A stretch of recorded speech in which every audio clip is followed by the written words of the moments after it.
Today we're driving the VW Golf GTI facelift, one of their most emotional, most popular models. And can this one here help to escape the crisis they're in at this moment?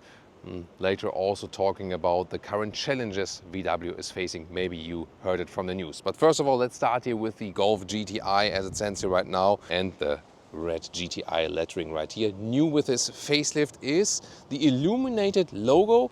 You can better see it at night, of course. I think it's a very cool addition. And also new updated headlamps, optional IQ light, the matrix LED. You also see it right here. And then you also have cascading turning indicators, which again look pretty cool, especially in nighttime. And also in the lower part, we have the fog lamps. They are still available. I also activated them here statically. I think it's a very nice integration in this honeycomb design. The sensor moved in also to the central part here. And of course, you only use these fog lamps when it's really foggy outside and not just for show purpose, right? Another show purpose is, by the way, also a very cool welcome and goodbye light signature. Works both for the front and also for the rear. And of course, it's really nice when you welcome or say goodbye to your vehicle at night. Side profile, 4.29 m, 169 inches is the length, compact hot hatch. And then 17-inch wheels for the European market it starts. US market would start with 18-inch wheels. And these ones here are the option 19-inch wheels, the biggest ones that are available. Then you get a fixed sport suspension or a DCC.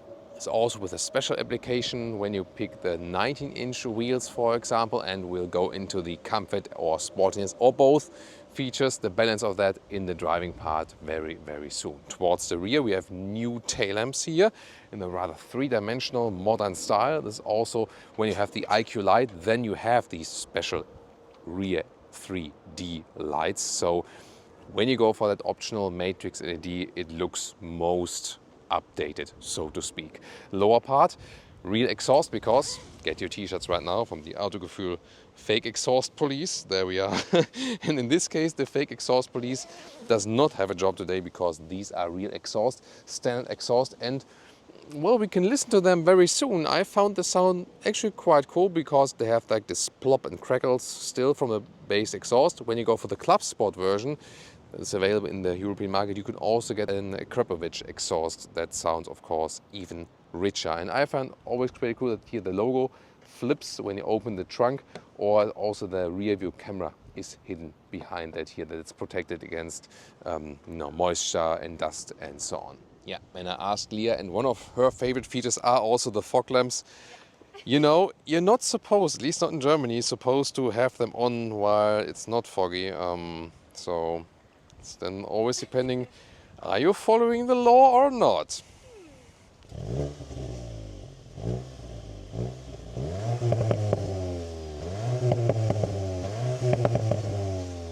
Let's take a look under the hood. Yeah, sadly the Golf 8 does not have gas struts. There we go. And this one here, now with a power upgrade, 20 horsepower more to 265 horsepower, 2-liter 4-cylinder TSI. And 5.9 seconds in the acceleration figure. That means 0.3 seconds quicker than before. So that also power-wise moves it closer to the GTI Clubsport. Of course, always front-wheel drive, but with an electronic lock in the front, so you don't have this strong understeering effect, but more to that in the driving part. Now to the interior with the key fob still high gloss black. Not my special favorite, honestly. Door closing sound. The door of the Golf has always been famous for that. And still delivers. Also in the rear, maybe even better so. So really nice. Inside of the doors. Here is a little bit soft, just a little bit, I would say. And then you have this, the standard decor is called mesh, but to me it is like a fake carbon fiber. And honestly, looks and feels a little bit cheap. However, if you want to spend the money, they also offer optional a real carbon fiber decor element. And that looks really cool then, but it's also expensive. Then microfiber on the inside here, that's cool. Then a little bit softer here for your elbow. And what I also find pretty cool is like the emergency vest. Here you have the felt inside covering at the inside of the doors and a huge door pocket, very well usable. Then steering wheel, now with a change with the facelift, They started off with the hashtag capacitive BS buttons at the steering wheel. Now they went back, they listened to customer feedback. Thank you so much. So we also had with our community here with you a major influence on that. Real buttons on the steering wheel, and then the typical GTI Karo Sitze, the houndstooth pattern. This is really cool. Actually, I found it cool because it's special, it's unique, and then with some microfiber inserts.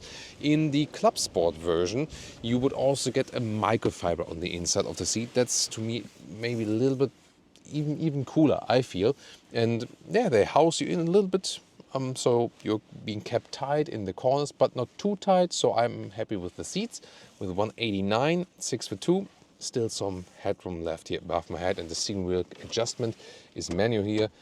Also really fine with me, and is also a smooth process. Interior cockpit overview. First of all, what I find quite cool, here the ambient light integration is in between here at the moment in red, even better visible at night. Soft touch here on the dashboard. Yeah, this fake carbon fiber decal element, the standard one. If you go for a lease, maybe whatever, if you want to buy and keep it, maybe spend the money on the carbon fiber decal element if you want to live with this car for 10 years or something, because it will be more premium definitely in the looks. And the big thing here, big news, is of course the screen, now bigger, 13-inch. That's also standard, still with sliders. However, they are illuminated, but the major thing is really that we actually do have the larger screen, soon more details to that, and also a software and hardware upgrade, because there have been major software issues. That's one of the things, also the reasons why they haven't been selling that well recently. But now upgraded, and we have a way better impression already from that whole system here. Let me tell you that so far. Then middle console, we have two USB-C chargers in the lower part, and below that is an underneath this cover here an inductive charger. But I'll show you why that's not a good idea. So this is here the iPhone 14 Pro Max from Lear, and yeah, I don't know if that's a great idea. However, what you have to say is that this inductive charging pad that's underneath there is cooled, has like a vent hole, and that's why it it cannot overheat that quickly. Yeah, here you can see that the armrest can be adjusted like this, but then you have to put it over, up again, and then pull it down.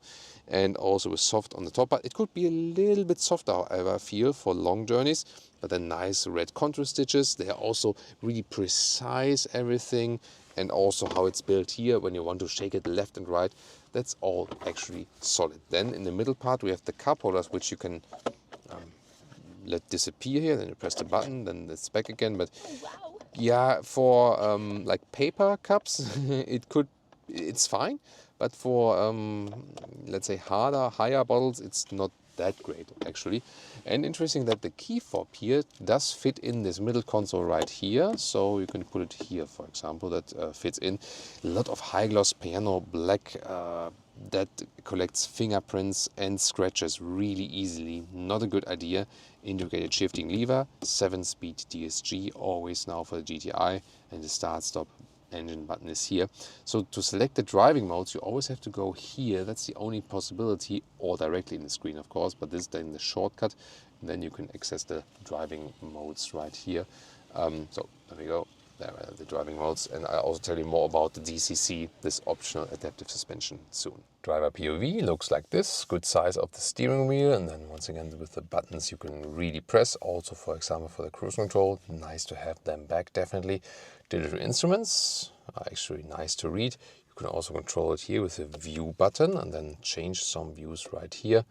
For example, like this, so whatever you prefer, and also some individual contents. And you can also get optional heads-up display. I have that on the snow mode actually at the moment. It's not flickering, by the way, it just does it on camera here at the moment. And then this 13-inch screen here, as I said, the temperature sliders, but I leave it out for now just to have the best audio quality. And then you have this new view here, like in the new electric models, for example. So better overview, quicker from the hardware, and for example, quick access to the assistance systems, where you can also quickly deactivate the speed warning and so on. Rear doors, hardback here on the top part. However, you have a felt covering on the inside of the rear doors, so that's nice to have. And you have some smartphone pockets here at the back side of these bucket-alike seats. Same pattern on the rear seats, ISOFIX on the outside parts, and here pushing that one down. Cup holders, not adaptive though, and a ski hatch you could also use. And this is all very solid in the build quality indeed. The only catch here with the Golf is the rear legroom, because this is here the short wheelbase of this MQB platform. And yeah, you see here when I'm driving as a tall person, there's hardly any legroom left. So I'm hitting the seat here with my knees. Headroom does exactly fit, however. And what I also want to show you here, a fabric covering for the very outside part, and it's also somewhat plush. It's also good as a nice bolstering here for the rear passengers. About the boot or the trunk, here always with flipping the logo, that's a cool thing. And some of you asked me to put in the cabin trolley in a vertical way to show if that fits, and yeah, it does. And there's like a mere of 40 inches in width, and the standard length here is 76 centimeters or 30 inches. And the height here, well, to measure that correctly, you have to put up this one. So this is how it folds down, and then you can push it out. Then we can easier access the height here, for example. And there we go, with some 70 centimeters or 27 inches. And of course you can also fold the seats, and if this cover is gone, then you can easier fold the seats from here. There we go. And underneath, by the way, there is more space. In this case then we have the subwoofer if you have that optional sound system. And the total length total length at 140 meters or like 56 inches. Sport mode.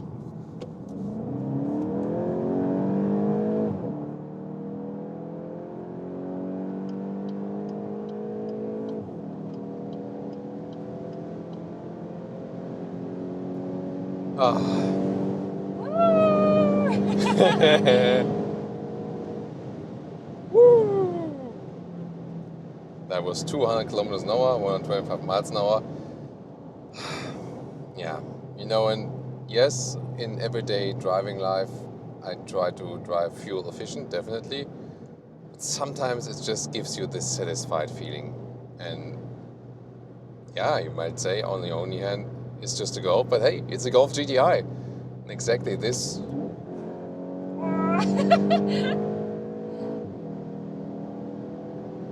can do with that. Nice. But did you feel that, or did you see that? Like when I was like the second acceleration, when I was flooring it all the way in, it was like a split second where it was like, like, I don't know, hitting something with the clutch or something. Yeah, but it still was quick enough. And before that, when I was driving onto the motorway, there was this guy bullying me from behind for, I don't know, for whatever reason. I didn't drive too slow, didn't drive too quick, but sometimes you have these people. And then when you go to the motorway, you can just, they maybe don't expect you to be that quick, but with the updated GTI, now under 6 seconds, this acceleration figure 5.9, 20 horsepower plus, and you do feel that. So it's a little bit more spiritful, I would say. And here in the sport mode, we also have more response there from the suspension. It has such a great handling, It's a very precise steering here, lane change. It's just so nice. Your legs look also very nice. Check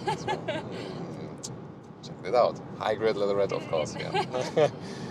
Yeah, I mean, this is the thing about the Golf GTI. The handling is just so superb. And with this power upgrade here, you might say, hey, I don't necessarily need the Clubsport version, and I also don't necessarily need like the corresponding highest trim in the US.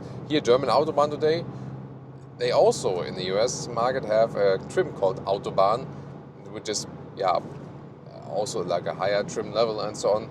This one here also higher equipped, but not as expensive as the Clubsport. The Clubsport gets the Akrapovic exhaust, but other than that, this one here already delivers. Nice.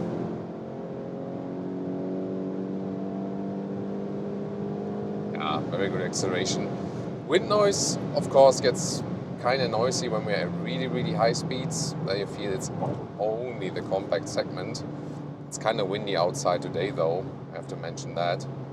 Yeah, but here now, I'd say like at 120 kilometers an hour, like 70 miles an hour, it's actually also fine.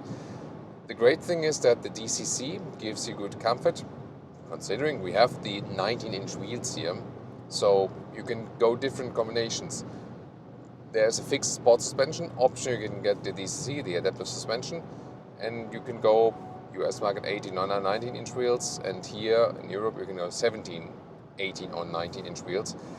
And this also varies how the car is handling. Here now is the Sport is set up 19-inch wheels with the DCC and the special application for the 19-inch wheels, and this kind of saves the comfort a little bit for the 19-inch wheels. But you have to remind yourself, like, the biggest minus in comfort you can have here for the GTI is to go from the 18 to the 19-inch wheels. So I feel that the best setup for this vehicle from visual parts, sportiness, comfort is the 18-inch wheels DCC setup. If you want more comfort, then the 17-inch DCC, if that's available in your market. But 19-inch I feel is great here on the motorway. That's lovely to drive. But when you're driving in the city and have some fierce bumps and so on, then I think it's not the best idea actually to have the 19-inch wheels. So 18-inch I think is a very good compromise then between everything. And I love every lane change. Sometimes you tend to, let's say, exaggerate a lane change a little bit, do it a little bit fiercer than you would usually do that, just because it's fun. It's fun for you as well? Yeah, or is it already getting a little bit... Sorry about that. Yeah, but I mean, Leia is used also to way fiercer acceleration. Meanwhile, I mean, all the different electric vehicles out there, they have better acceleration. So the Leia meter wasn't really going off in that acceleration here. It's only front-wheel drive, and 5.9 seconds is not the quickest one. But hey, it's a compact hatch. It's a hot hatch. That's what the GTI does. And still the handling is nice and the acceleration is good. Overall does a great job, and you just feel one with the car really quickly. And I've been driving Golf GTIs and also Golf Rs on the racetrack, and they really perform very well on the racetrack. And since you have this electronic differential lock, you also don't have this effect that the front wheels would steer you in a way, or maybe like hard understeering or something, although it's all front wheel driven. That's actually really fine. Here now, when we have some fierce bumps, then I feel, especially when we have it in the sport setting, picking the modes here in the lower parts, not the most ideal thing. That is better than with the R, where you have the button at the steering wheel. Then again, the R still gets the hashtag capacitive PS steering buttons, whereas this one has the real hard buttons on the steering again. The GTI and the Golf 8 started with the capacitive PS buttons, here now nice S combination, but now they went back to hard buttons, and I think sometimes here when... Interesting. Oh. How come we were in the manual mode? Did I hit the pedals at some point? I don't know. Strange, right? Because you have different situations. So you can go here into the S shifting mode. You can go to D shifting mode, normal one. And then when you hit the pedals, you can also shift up or down yourself. And this is also handy here. Doesn't really steer me from the front wheels, so hardly hear that effect. Yeah, really nice. And for example, situations, hey, I want to accelerate a little bit quicker maybe, and maybe shift down yourself first or something. It's also nice to shift up yourself. Take it in, there we go. That's a lot of fun. Great. So at least you have these possibilities, because 7-speed DSG is now a standard, so there is no manual option anymore. On no market, manual is completely gone. They say they just didn't sell enough. It didn't really pay off.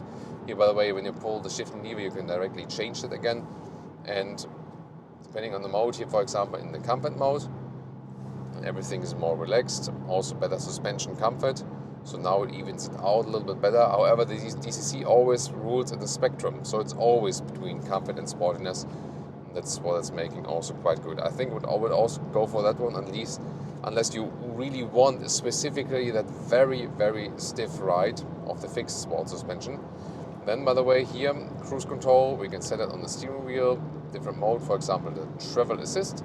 Travel assist is the most sophisticated one, and then you can set it here. It has been updated as well, and now the car is being kept automatically in lane. distance to the car in front of us being kept, and also side assist here, so we keep everything centralized, and then there are hardly any steering corrections and so on. Of course, you're supposed to keep your hands on the steering wheel, but it's doing it in a very smooth way. And then you also have another set like blind spot monitor and so on integrated in the side mirrors. But today we are really quick on the German Autobahn, so there's hardly anyone catching us from behind. So tough to show you the blind spot monitor in that case. Yeah, when it's windy outside here at 140 kilometers an hour, I think wind noise could be a little bit better. That's maybe something to criticize. Seats wise, in the European market we get the Clubsport version with microfiber seating. That's probably even a little bit cooler, but probably what you prefer. Here the fabric seats in this special houndstooth pattern there. Karo Muster we also say in Germany. And let's go one more time into that sport mode. Also the exhaust note. It's like the fake exhaust note, and from the inside is also enhanced by the speakers. Nice S combination here. Now that Swift is blocking us a little bit now. Yeah, but also here over these transverse bumps, the car doesn't like set off to the left or right or something like that. So everything very well balanced. That's to me the main thing. And hey, this power upgrade, you really feel that. Fuel economy, at least when you also use that vehicle, that power at some point, 8 liters and 1 kilometers, 29 mpg US, 35 mpg UK. You can of course score something better if you keep it rather steady and really low speeds at the Autobahn and so on, but that is a realistic fuel economy. And overall, this facelift here with these visual changes, pretty cool, a little bit more modern. I still feel that the headlamps should be the other way around, like they were in the Golf 7, that just looked better. So I feel that visually it kind of lost a little bit in the 8th generation, but now with the facelift, I think some nice changes. I also really like the illuminated logo. Maybe it's not much, but it is something and quite nice. And also the interior updates, really important that hardware and software is now upgraded, that this one is more reliable and also quicker, really important point. And now in general to the situation at Volkswagen at this moment. You've maybe followed the news over the recent years. So the first problem, of course, was the diesel scandal. So they lost a lot of trust and customer with that, and also had really high economic costs from that. Then came all the software problems, and of course it was not only the software but also the hardware behind the software that was too slow. So I think there were too many cost cuts and also a wrong strategy with their whole software company at first. You've maybe also taken from news that they will probably close their software company, this CARIAD division. And they, on the other hand, invested in XPeng, the Chinese manufacturer, and also in Rivian, the US EV manufacturer, also to get more software knowledge from them and then cooperate with them on the local markets and also gain knowledge for their own next software developments. So they are now switching their strategy and gaining more knowledge as for these aspects. We have seen also some upgrades here with hardware and software. But since for many years now, this software has been so bad, it really scared off many customers as well. And then they lost, more customers and money with that once again. And also this, like slider technology in the interior didn't really work out. Also the EV sales from the initial models, people rather expected, hey, build a cool Golf, but make it in a serious range for the electric models, So that's what everyone expected, but they didn't deliver. They went for this separate ID family, which no one really wanted, They still are quite good in the sales, especially in Europe and Germany as for the electric vehicles, but only because they offer good leasing rates in comparison to the other manufacturers. Not necessarily because the ID models are, better than the other EVs. That's the thing. Then the main problem is, of course, and that is not only concerning VW, that the sales in China are breaking away. So lower sales in China because the Chinese, they are rather buying their own brands now. They are coming all the way with their new electric vehicles, a lot of new EV brands. And before it was like, hey, they wanted to buy some German vehicles. Now the newer generations where I think, why should I buy the same brands that my father used to buy? I want to buy something fresh from a new startup with modern technology and so on. And so the profits and sales from the Chinese market break away. And then, this planning ahead, for example, also in Europe with the EV policies. So at one hand, everyone thought, yeah, everything is going to be EV.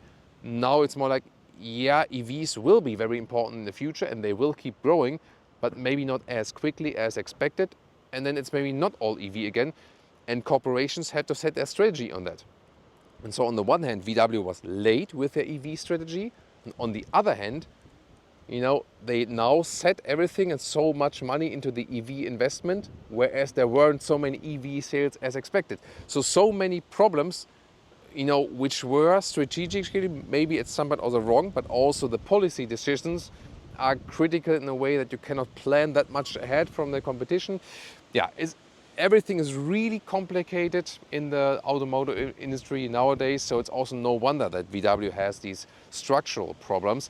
And now they're even thinking about closing plants in Germany. Yeah, and if the job guarantee is not really safe anymore and so on, they are really in huge discussions now. But I think the most important step is that you acknowledge these problems and then you can actually work with them, and we will closely follow that for you. So this was a very large conclusion, and of course the Golf GTI plays a major role still because, yeah, it's not all about EV sales at Volkswagen. Core models like these ones help the brand, of course, to keep this likability factor really high and will still contribute to the profit and the sales of the vehicle company overall. What do you think about this issue and of course about the Golf GTI? Tell me in the comments and tune in to more Golf reviews.